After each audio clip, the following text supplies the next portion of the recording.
we'll ask for questions. Oh, so someone's recording. That was it. me. Was that you? Yeah, I just hit Nice record, one. so Nice we one. can keep it. So if I click start, I assume that's going to then move us to a different area. So I'll click start, and I'll see you on the other side. Let's do it. Let's get it started. Oh, that was it. That was easy. I thought it was going to close the screen. Well, hello there, Richard. Hello. How are you? Thank you so much for having me today. I'm good. No one else is here yet. No one else is here. Okay. No. I wonder. Okay. Let's see if. Oh wait, it says.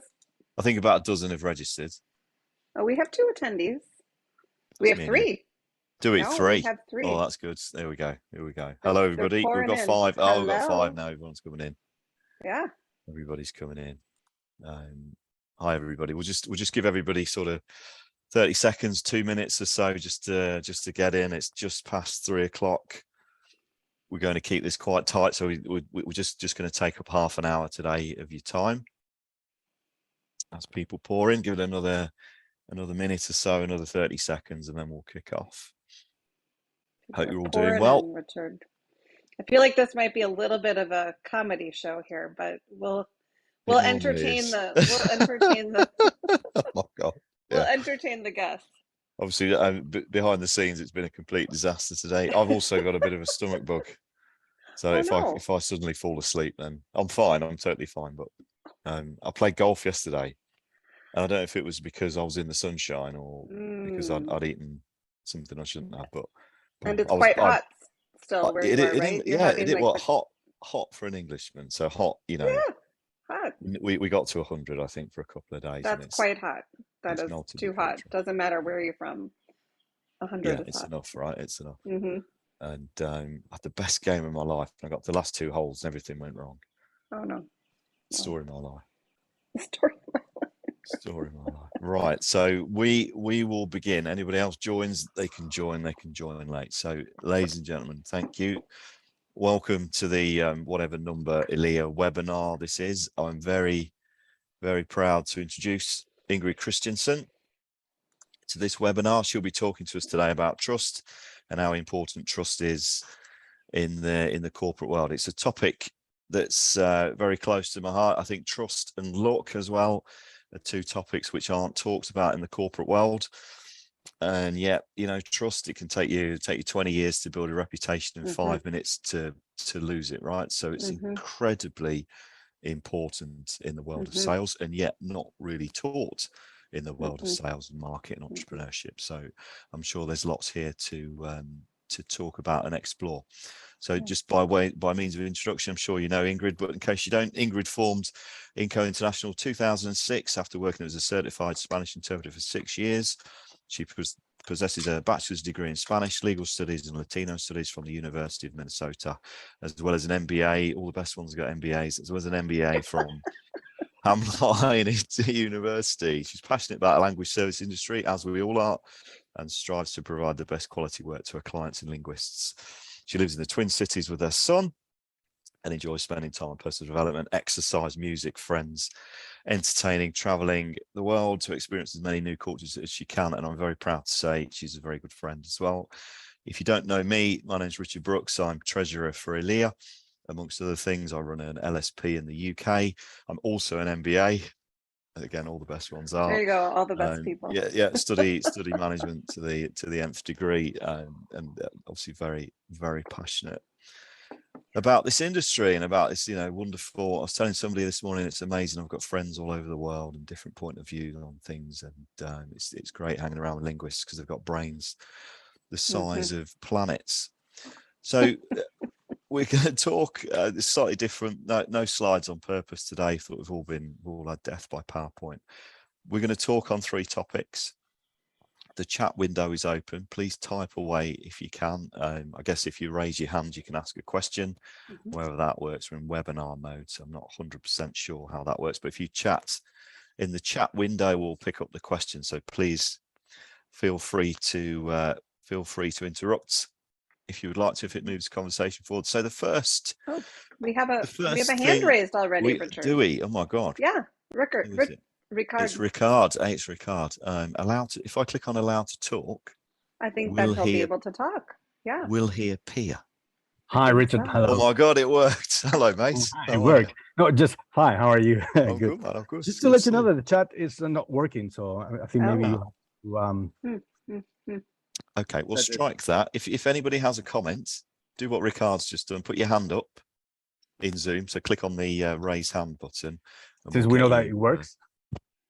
because we know that it works. Yeah, thank you for doing that. So yeah, if we do that, then we can have a comment or a discussion around anything specific.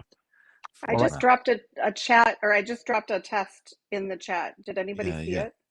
I see it, but I cannot reply it. Can't you? Oh. Yeah. Yeah, I Hmm. don't know.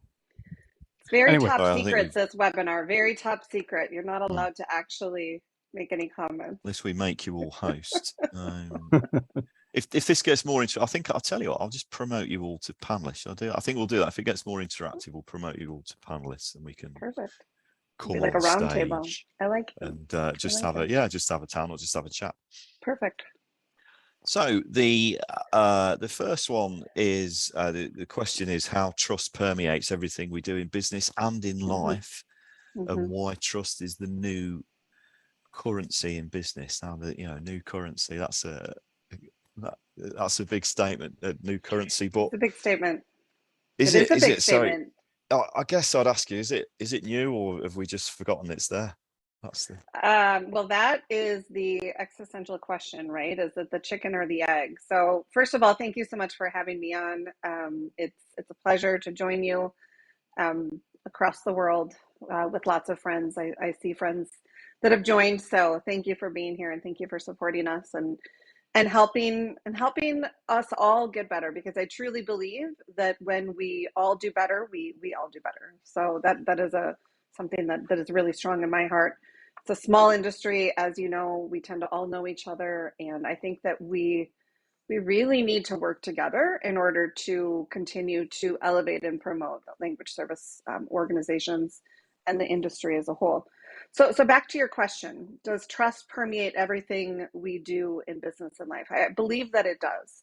So I've spent the last 6 months diving into all things trust. So I'll give a little bit of a background here. So I've owned INGCO International for 16 years. Prior to that, I worked as a linguist myself for about 7 years. Spanish was my working language. Did a lot of different fun and exciting things, as most linguists get to do. Spent most of my time interpreting, very little time translating. So yeah. I've seen lots of stuff out there. I like to say that I've been in and out of jail more than most people, and seen babies born and seen people take their last breath. So you get Wow, the full gamut of life.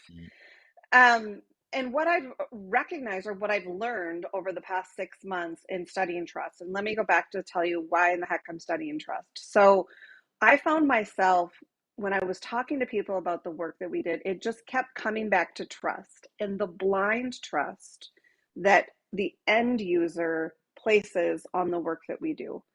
So I've identified stakeholders in the circle of language service companies. First and foremost, it's the self, and we'll talk about that in a second.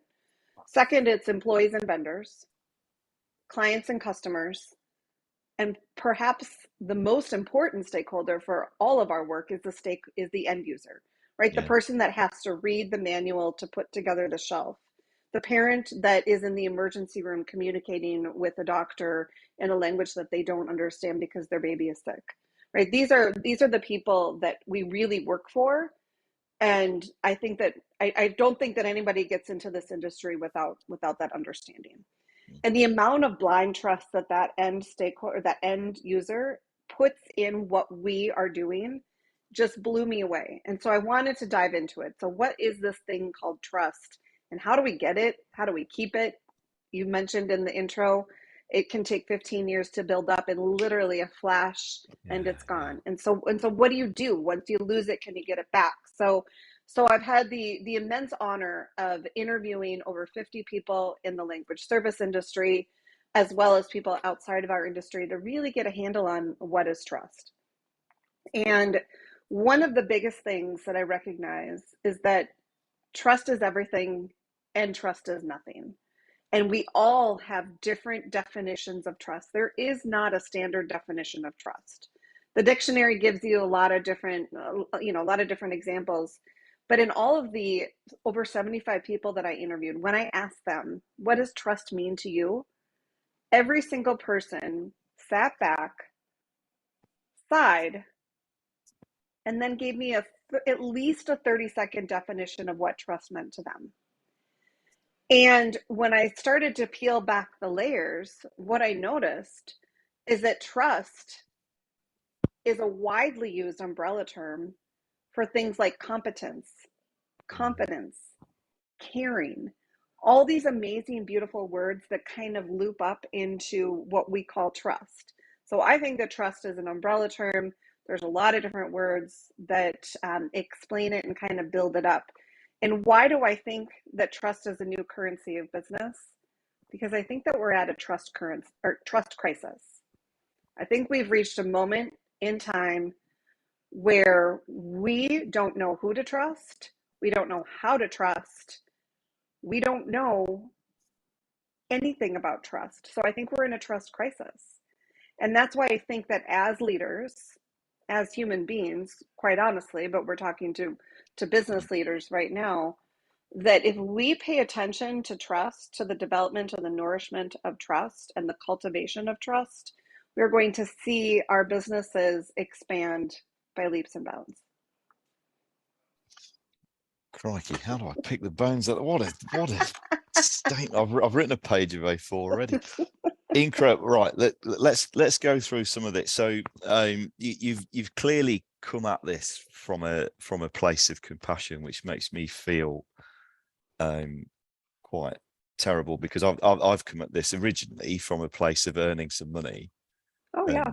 And making a business and growing a business and so on, and which is great fun. I'm always moved when I meet people like yourself who've come at it for the well, right Richard, way. let's just be honest. If you're in business and you're not making money, then you shouldn't be in business. It's got to be sustainable. Yes, Right? exactly. It has to be sustainable, because I'm not working for free. I don't have a money tree. Unfortunately, I've been looking for a money tree. I've been looking for it. We all need to survive. We need to thrive. We need to provide for our families. We have the opportunity to have rich, deep lives. And I think that that's one of the benefits of working on trust, right? The more you work on trust and you really cultivate and nourish it, the more your business will flourish. Yeah, exactly. I mean, you mentioned there about stakeholders and the end user being a stakeholder, and it's the same in marketing, really, where we think that it's somebody's going to read the manual or buy the product or enjoy the service in a different region. There's going to be ultimately somebody who that's for, and it's often forgotten, because that somebody or a company at the end of that process is where the value is created. Yeah. So it's where the trust is created, and it's where the value is created, and that flows back through the supply chain. And if you like, pays everybody's wages. I'm always telling my team that it's only when the consumer consumes that we can then all get paid at the end. It's value in use, and it's where value is created. When I did my thesis a million years ago for my master's, which is 20, I'm embarrassed to say, but it's 20 years ago now, I looked at a business model called the resource-based view of the firm, Barney, 1991, if you want to go and read about it. And short version of this is that resource-based. I'll pull it up right after this. Yeah, I'll send you. Hey, if you want to read it, I'll send you my That'd thesis. You can pick it to pieces. It said that a company is a collection of resources. Of course it is, that makes sense. But resources can be brand, which includes trust and value and all these concepts.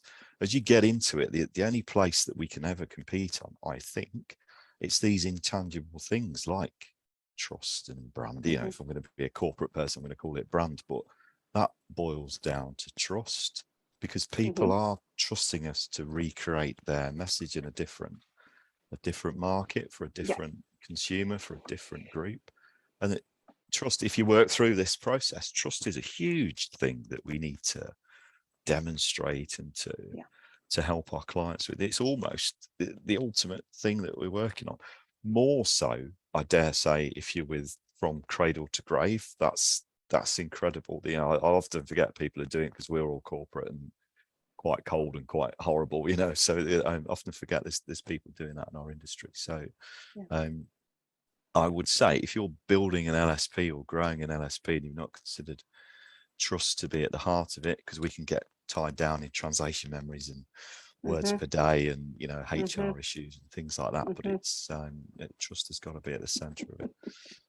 You mentioned a trust crisis as well. I mean, it's, you know, don't want to talk about politics, but we're going through quite a political upheaval in the UK at the moment. We're about to get a new prime minister, and it's a crazy time, because you turn the television on and you look at our leaders, and you just, would we, you know, I wouldn't trust some of them to run a bath, let alone run the country. And you know, it's crazy, right? So, and that's shame, because that's almost the I always think that's what our kids are seeing. You know, I can remember the presidents and prime ministers, Reagan and so people like that, that were, you know, Thatcher and Reagan, that were iconic people. Now it's different types of people. Now it's strange where that's come from, where we've got to. So I guess that starts there. Kind of, you know, we can't do anything about it, can we? But well, can we not? I think that it behooves us to do something about it and decide. You know, I think we need to establish a new guideline, a new baseline for trust.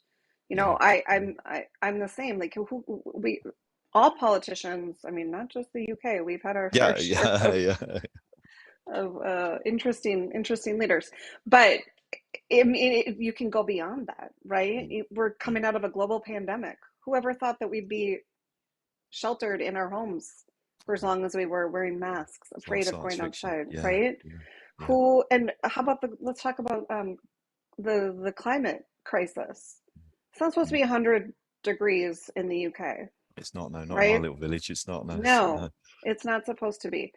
And it's just these things that are piled on top of each other. And I think as human beings, it's natural to close ourselves in, to come within and shut off and say, I don't trust anybody, right? I can't trust the politicians.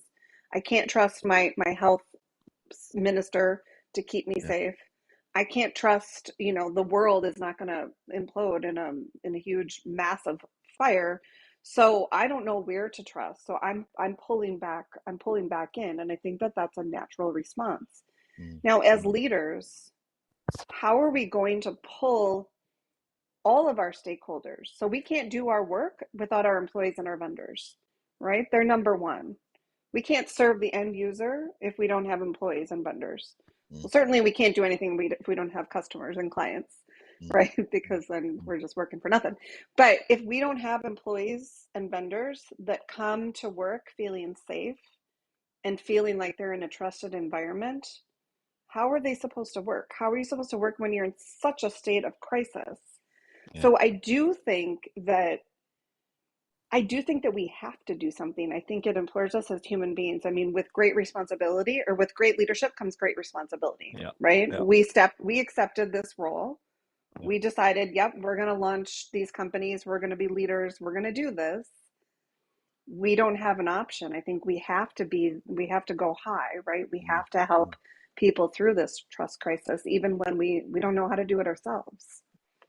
I think as well, as we move up Maslow's triangle, right? You know, so we look at every day. I count my lucky stars, right? You know, my kids are healthy and company's working. You know, there's money in the bank, sort of thing, and I'm in a great industry. It's a lovely place to be. God forbid if that was any of that was different. But as you move up Maslow's triangle, you think other things matter more in life. You know, and that, if you've not seen it, okay, that's your homework this weekend. So at the bottom, you know, shelter and food, isn't it? And then it moves up through sort of at the top. I can't remember what's right at the top. Being enlightened, I think, and you know, being quite connected with the universe, I suppose. But as we move up that, and as we want to, you know, I want to move my team up that as well. I mean, God forbid if they're at the bottom, maybe you want them at least halfway up, you know, higher up the better. But I think trust is more important for employees, as you've said there, and it's almost like you want to create. You said you create an environment of trust. It's like, yes, I mean, we're building these companies. We want people to trust us, and we want to trust them. So you know, we said, what can we do about it? Well, we're leaders of our own little domains, and we can create that environment. We have to. We Yeah, have to. yeah, I think We yeah, we have do. to, right? It implores us to do that, to be the better person, to help Yeah. lead and to help guide people towards feeling trust and safe. And so when, in the beginning, I talked about how people explained trust. And one of the best ways that I think really gets to the heart of what trust is, it's predictability. Mm, mm, And it's a feeling of safety. It's a feeling of, I trust that when I do X, Y happens. Or I trust that when I walk outside, I'm safe. I'm in a safe environment. I trust yeah. that my business will be successful and I will be able to pay all of my employees' salaries Mm, and raise my child, right? And then you go up that the hierarchy. I mm, trust that I have the freedom and flexibility to move and make decisions as I want to, as I see fit for myself and for my family. And so as we move down this path of trust, our freedom just becomes wider and wider. Now, what I've recognized is that people that cannot enter a state of trust, it's an immense state of anxiety and depression. mm, mm, Can mm. you imagine walking around with a burden of not being able to trust? And I Wow. interviewed lots of people for this book process that did Yeah. not feel safe and did not feel like they could trust their environment. Mm, I talk to people that can't trust their government. I mm, talk to people that can't trust that they're going to go down to the store and be able to buy milk for their children mm. because of inflation. We're certainly, I mean, we're in a state of war right now, Yeah. right? Yeah. How can Yeah. people in the state of war trust that a bomb's not going to fall on No. them, right? Or so there's so many immense things coming at us. And to be able to be in a state of trust, what I've recognized is that's an immense privilege. Mm, mm, It's a privilege to be able to wake up and say, I trust that I'm going to figure this out. But you're not born like knowing how to do that, right? It takes time and it takes a lot of effort. Since you're in utero, basically, and mm. that's gets a little bit more scientific, but I encountered studies of babies in utero that were under immense stress and pressure, right? Maybe the mom was pregnant during a war, or maybe there was immense poverty or violence around them. Those Yeah. babies have pre-verbal imprints on their brain that quite literally allow them to stay in a state of distrust. They physically can't get into a state of trust, Wow. which then just exacerbates anxiety and anxiety and depression throughout their whole life. Into your adult life. Yeah, exactly. Yeah, exactly. That's fascinating. So I think you've hit the nail on the head there in terms of predictability.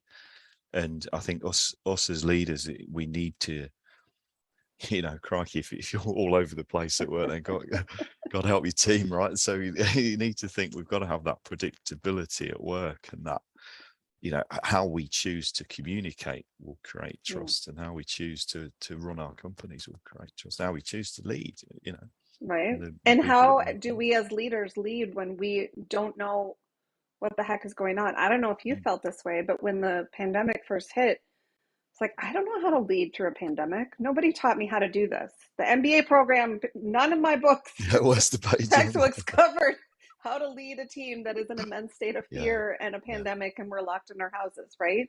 But what do? Mm, We trust that we can figure a way out mm, and mm. we carve a path forward. We don't have any other option. I don't see No, you another don't. option. You don't. Well, that's part of leadership, because you just have to be that steady ship. Yeah. I'll come out. I just finished my MBA, came into work a couple of months after, and somebody very senior in my organisation came into my office. Oh, can I have a conversation? Yeah, sure. She said, I've got cancer. I've got 3 months to live, and it's that feeling of which book do I read for that? I'm a fresh Yeah. MBA, so I don't know anything, but it's like it's Mhm. almost looking for what model, and it's not. It's about Yeah. empathy, and it's about EQ and not IQ, and it's about, Mhm. sadly, at helping the person through it as best you can. But All yeah. you can do. So Yeah. yeah. So Yeah. I've told some of this story. Somebody very senior to me, I told them this is, well, Mm, Rich, the more senior you get, the more life you get across your desk. yeah. It's true. you know, It's very quite true, enough. You right? do, don't you? You do, yeah, Yeah. you do. It's not all Yeah. spreadsheets and The whole PowerPoint presentations, is it? Unfortunately. shoot, because I just love those spreadsheets for sure. Yeah, exactly. So yeah, predictability. I like that. Yeah, you got that. You got to Mhm. get that rhythm almost. You know, Mhm. a bit of craziness and a bit of entrepreneurism, yes, but businesses mature, we need that Yeah. rhythm. Not everybody likes the Yeah. craziness, do they? People love predictability, and people Yeah, love to know, like, not everybody's a visionary like us. I know, I yeah. can see you're a visionary. We get ideas from all the, Oh, the yeah, universe. We get bombarded with ideas. I'm an But absolute nightmare to live with, I think. But yeah, it's yeah. But you need to like you said in your intros, all of personal development's a huge thing in there. So I think we can take that if we're naturally entrepreneurial, then is that the right sort of space to be a leader and certainly right. a senior might not be, so Yeah. we need to take this on board, and because Yeah. we're building trust and we're building value and we're building companies. So Yeah. there's another question here about how language service companies play a unique role in building trust, and how can we become even more strategic partners to our clients in this critical area. Yeah. I can't think of anything more important than giving a voice to somebody that is voiceless. And the work that we do does that exactly. Yeah. It doesn't matter if you're translating corporate marketing material to have people buy more, whatever, cars.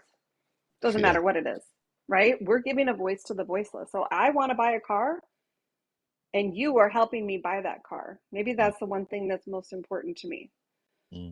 Of course, I mean, it covers the gamut, right? I like to say that sometimes people say, well, what exactly is translation? And you're in the UK, I'm in Minnesota, not exactly like tropical growing season, right? And so I like to ask people in Minnesota, have you ever bought a banana in Minnesota? Have you bought a banana in the UK? I bought 4 this morning. Yeah, I love bananas. I don't think they grow it in the UK or Minnesota. Unless they're in some sort of lab. Yeah. But when you dial it down like that, the amount of translation that has to happen to get that banana from the rainforest in wherever, Spain or Costa Rica, all the way to your grocery store, because that farmer down in wherever, they don't speak your language.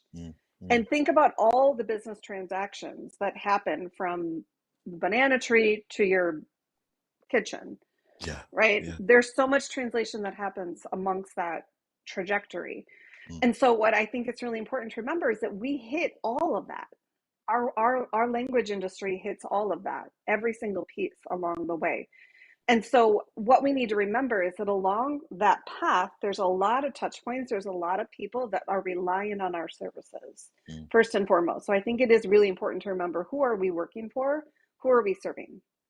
And in this case, we're the end user, right? I really like bananas. I'd like to be able to eat them. Just because I speak a couple languages and I could probably figure it out, like I'm not going to go travel to, South America every day to have a banana. So for me, I'm really reliant also on somewhere along that supply chain that somebody has figured out the translation cycle. So I think that it's really important to remember that our industry really touches a lot. A lot of people like to say, we're the biggest industry that's no one ever talks about or that nobody knows. But just take that banana example. Like people, every single person uses translation in some form or fashion. So I think that that's really important, is to remember the end user. And I think what we can do is then help take our clients and our customers along that journey with us. Right? Yes, it is about word count. Yes, it is about TMS. Yes, it is about turnaround times. Yes, it is about price. But I'm going to help you, client or customer, sell more bananas by producing a higher quality translation. And here's why it matters. It matters because I'm the consumer in this, banana example, which I'm just going to go with the banana. I'm wearing yellow. Maybe I was inspired for bananas. I, as a consumer, I want, I'm looking at bananas, there's not very many banana brands, but you're going to sell to me in a way that I want to be sold to. So whatever you're selling, everybody's selling something. If you've got a product or a service, in order to reach into the minds of the buyer, you have to speak to them in a way that they want to be spoken to. Yeah. So I think it's really important for our clients to understand that that's really the gift and the magic that we bring to this. So I think that which creates trust in essence. It's trust, right? Yeah, it is. If It you is, had yeah. a smashed Boils up down to that. banana on the, you know, in the grocery store, I don't trust that You're your not gonna bananas like are it. any good. No. Or if they're, you know, covered in bugs, I don't want your bananas. Thank you. I don't trust them, and I'm not going to buy your brand anymore. Right? Or you go buy a new whatever. I go buy a new Mercedes, and if the wheels are falling off and the windows are broken, well, I'm not going to trust in that Mercedes brand. So it's the whole process. It's the whole buyer's journey. It's the whole customer's journey to getting into the hearts and minds of those buyers. And I think that our clients and our clients know that. They know that they need to be able to speak into the hearts and minds of their buyers, and that's why they trust us intrinsically. They trust us intrinsically. How many times has somebody given you a document and say, I need you to translate this into 10 languages? Yeah. Great.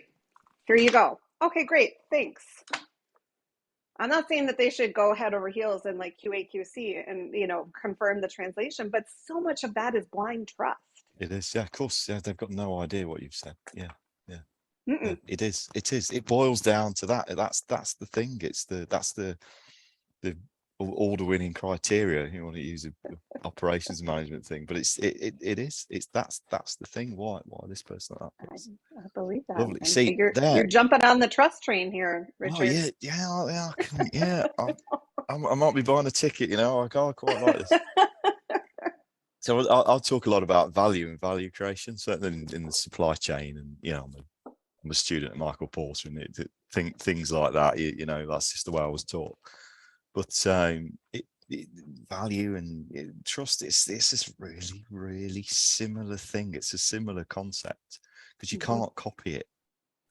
You know, the trust that you've built up over the last 15, 16 years in business is invaluable, which we've all built up with all of our client list, and it's that's what makes us unique, and that's the USPs, or that's the thing that I always try and think, what's the essence of the thing that we're providing? And I think you might be right. I think it's trust, because like linguistics is so personal to who you are, isn't it? The way you speak, and you know, in the UK we've got must have 1,000 accents. It depends which town you're from, almost, which, you know, Liverpool or Manchester or whatever, right? So and it's, you know, that can build trust and rapport, and it's all Absolutely.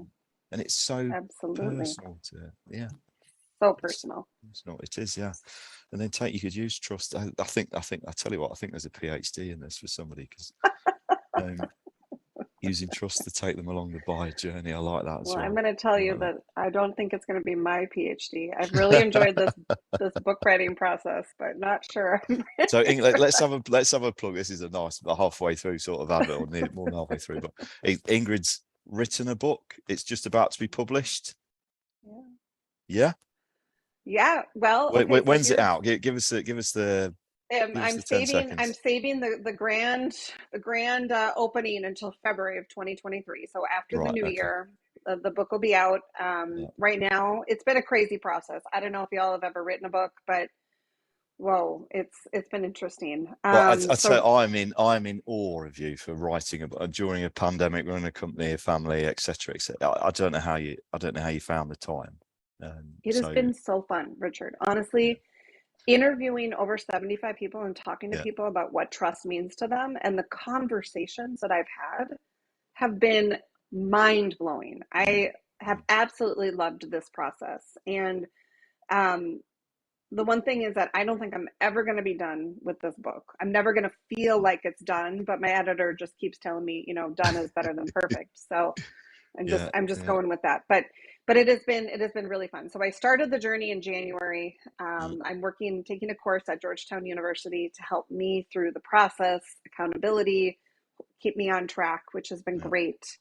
So I've got 45,000 words written about trust, and it's in the hands of my copy editor right now. So revising and making Oh, sure that how exciting! no Have you spelling errors. got the cover sort? Is it? I No, guess you've not seen the cover yet. Have you got the title? I'm Can you so not share anxious. that? Yes, yes, yes. The title is The Language of Trust. Oh, there we go. I was going to say it's got to be that. The Yeah, language of excellent. trust. Yeah, The language love of it. trust. Yes, and I sprinkle in bits of my experience over the last 25 years working in this industry, which has been, as you know, a crazy industry and all Yes. full of ups and downs and Yeah. bits and pieces of my personal life and professional life, and been it's been fun. I hope somebody reads it. Well, you're going to sell one copy at least, right? I would say at least I know. I'm pretty sure my mom will buy a copy. Or So I don't two know. copies. Yeah. Two. I got two sold. I'm sure you'll Yep. sell 1 million copies of this. It's fascinating. I don't think anyone's done it as well. It's kind of, it's one of those things. It's like that thing when when you meet people and say, "What do you do for a living?" Our language and translate. Oh, everybody must need that. They sort of get to that place. It's like, yes, everybody does. That's the problem. Everybody does need it. Yeah. It's a similar thing as that. It's like trust it's intrinsic to business. It is. You know, without that, you wouldn't have it. So No. it should be. I will send it to a couple of MBA programs as well. Let's try and get it on the syllabus. So the last part, can I keep you for sort of 5 more minutes? Yeah, absolutely. Yeah, and then I'd love if there's questions from. Yeah, dive in, chaps. I've opened the chat window. Apologies, I had to click an extra button, etc. But that's opened up. So if anybody has any comments and wants to drop it in the chat window or come on stage like Ricard did a minute ago, then please feel welcome. So the last. I think you only gave. I'm going to allow everybody to talk. You only allowed Ricard to talk. Did I? But I know my friend Ingrid is on here, and she really likes to talk. So I'm going to give her. Okay, everybody can talk, and I'm going to mute because I have to sneeze. Oh, okay, silent sneezing. Lovely. Right, the last point here is. We'll cover this while you're thinking of something to say. So, the concept of cooperation, the idea that companies who compete in some arenas also partner, cooperate in others, and how language service companies can embrace coopetition while protecting themselves from risk, expanding capabilities to become a one-stop shop for our clients. Yeah. So the idea let me start on this. Go ahead. Because I'll say go for it, some Richard. of my best friends do exactly the same as I do. And not that I didn't have any best friends before I found you lot, but I've made some very lifelong, deep friends in this industry. And it's because we do a really, really similar thing. Obviously, have the same issues and so on.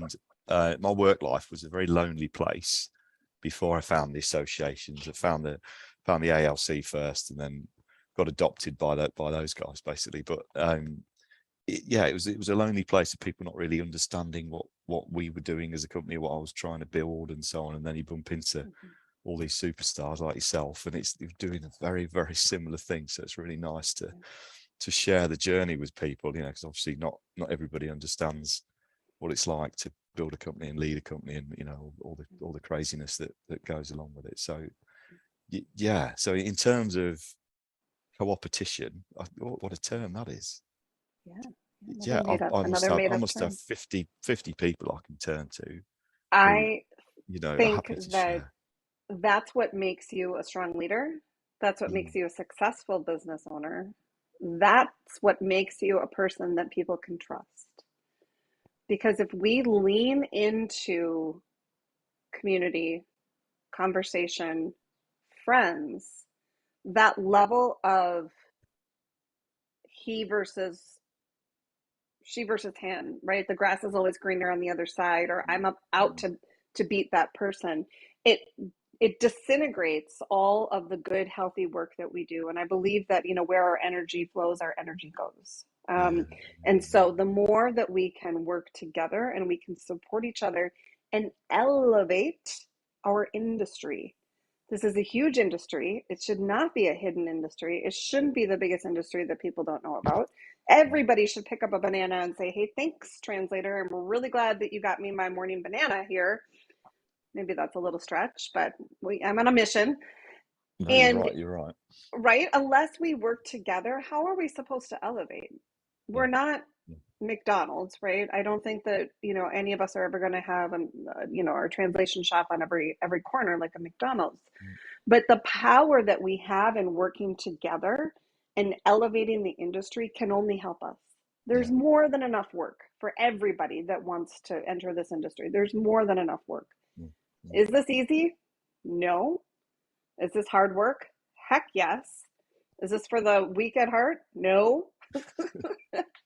Is this for the crazies? Yeah.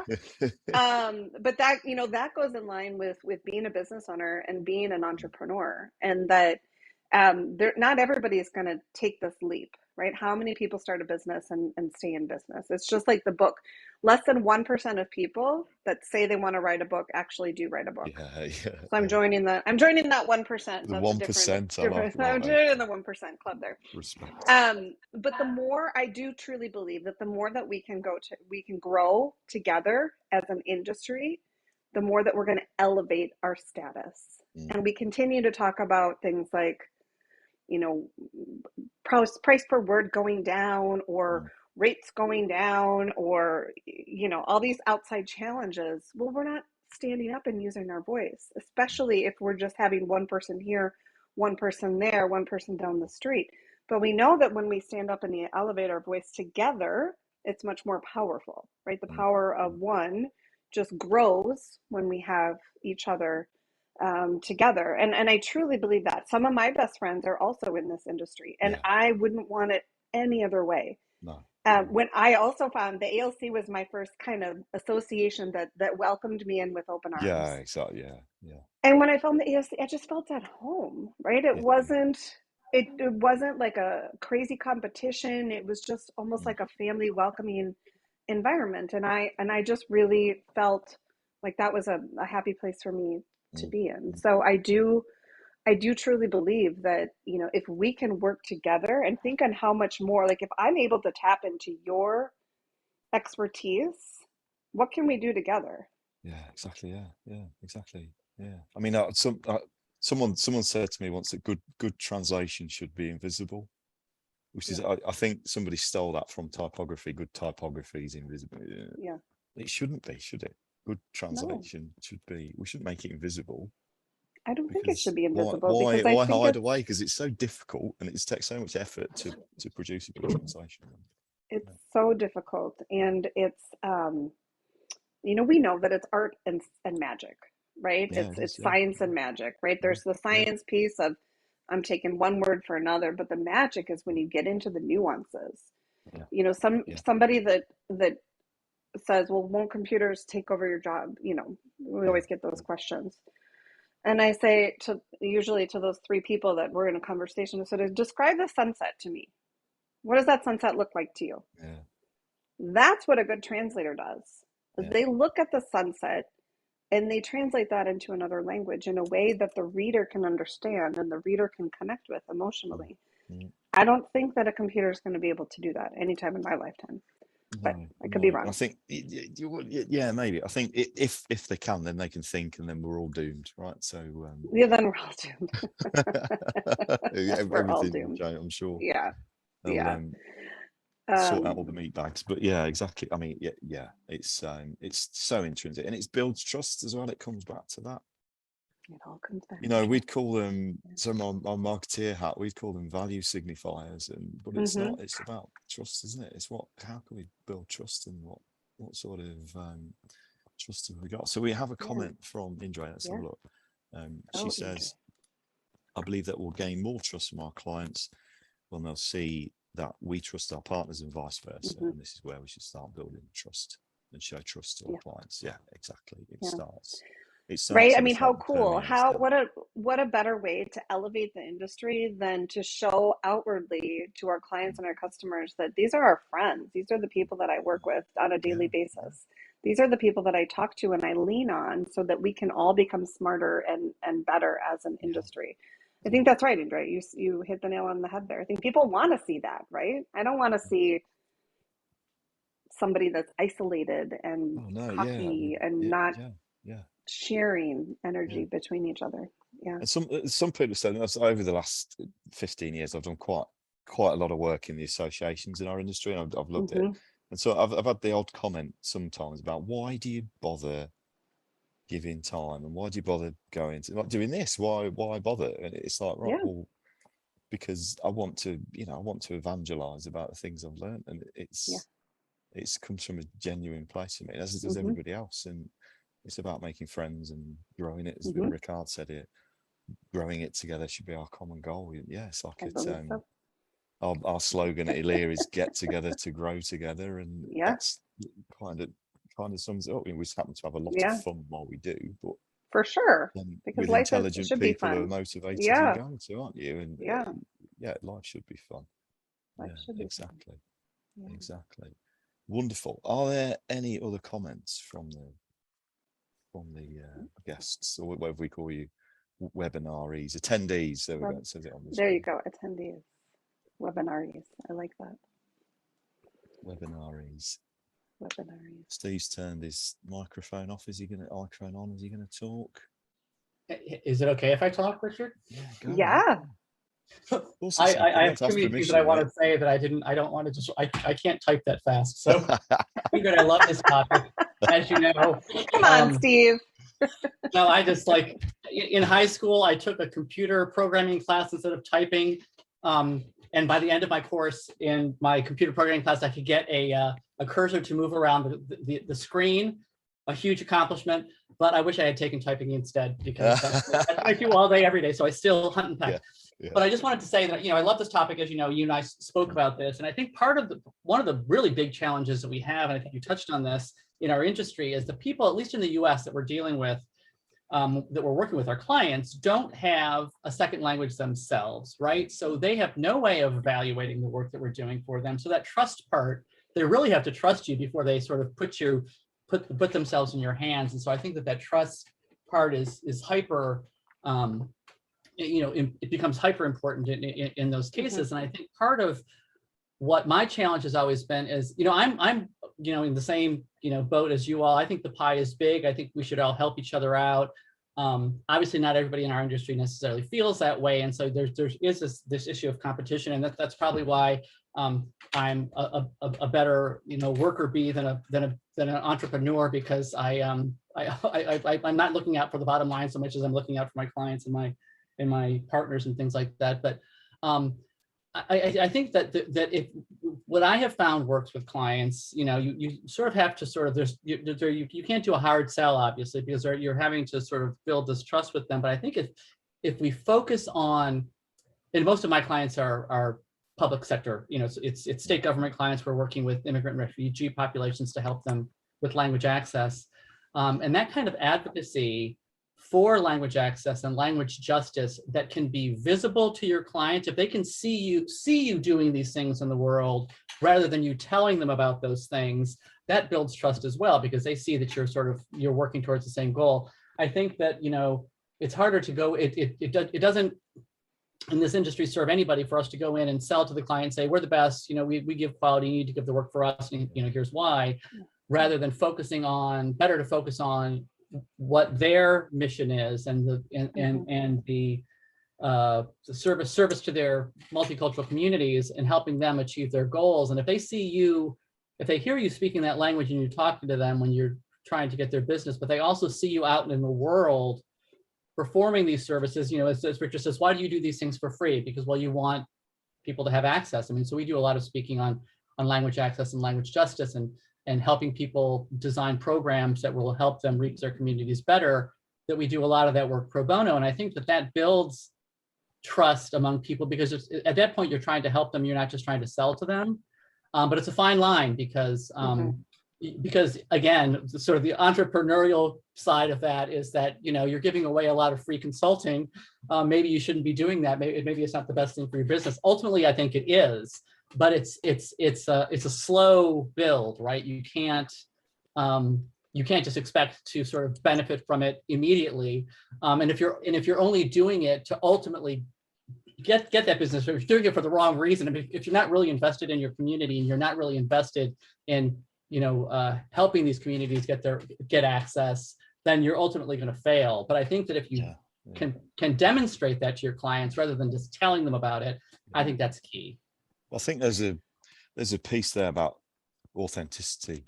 Yeah. I think authenticity or integrity, but and people can smell it, can't they? You can just sense if somebody's crazy and just, I'll put a badge on my website, now you trust me, or we use the word integrity in our values, and therefore I'm demonstrating integrity. I agree with you, and I also think that there is a place for credentialing and licensing, right? I think that as an industry, especially small language service companies, I think if we can lean into international standards, ASTM certification, like some of these other bodies, because we don't really have, I always joke that the person that paints my nails pretty colors has to have a license, has to go to school, has to pay a licensing fee just to paint my nails. Like, I don't really think that this is super complicated, my friends.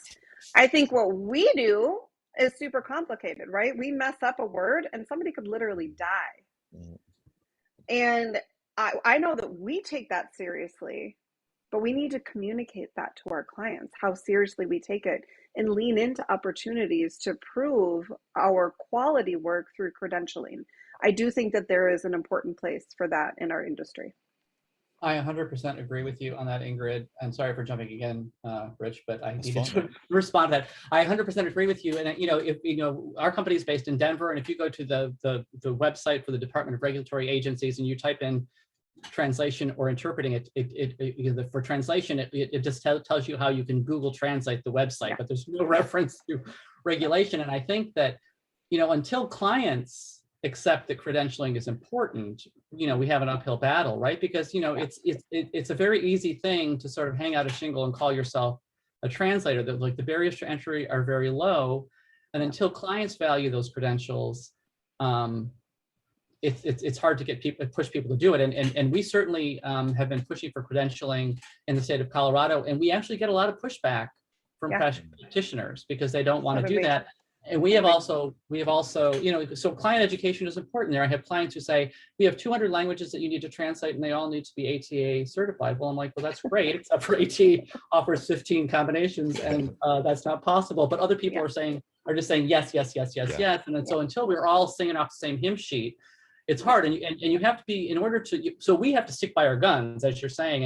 And I have lost business because I push back and tell clients, well, this is not possible, and here's what needs to happen. And in order to pay a translator or an interpreter a living wage, this is what you need to pay for this. But as long as there's folks out there who are supporting that and pushing those rates down, it's hard. So we, as the folks that, people that are on this call, we're all very serious about the services that we provide. You do need to push for that. And the profession, how is, what the credentialing that's required and the skills that are required and the training that's required, and stick by our guns and not cave simply to get the business. Awesome. Thank you, Richard, I'm sorry, Steve. Ricard, I just want to answer your question quick because I'm seeing that pop up and I saw that it was repeated. So how do you build trust with new people? What elements can you display to be a trustful person? Is it recommendation on LinkedIn, etc.? So here's what I know to be true. Communicate early and often, leaned into credentialing, certifications, etc. Speak up as a leader. Don't be afraid to use your voice. Listen.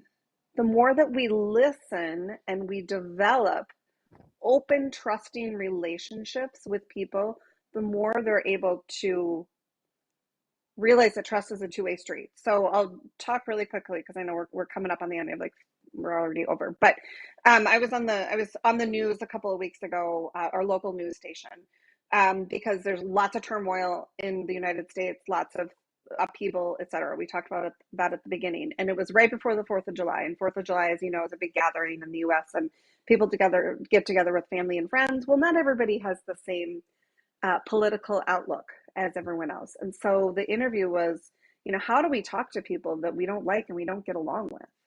It's really easy to trust people that you like, right? The minute you like somebody, you trust them. Yeah. That is why, that gets into a whole other conversation, which might be trust, or book number 2 on the privilege of trust.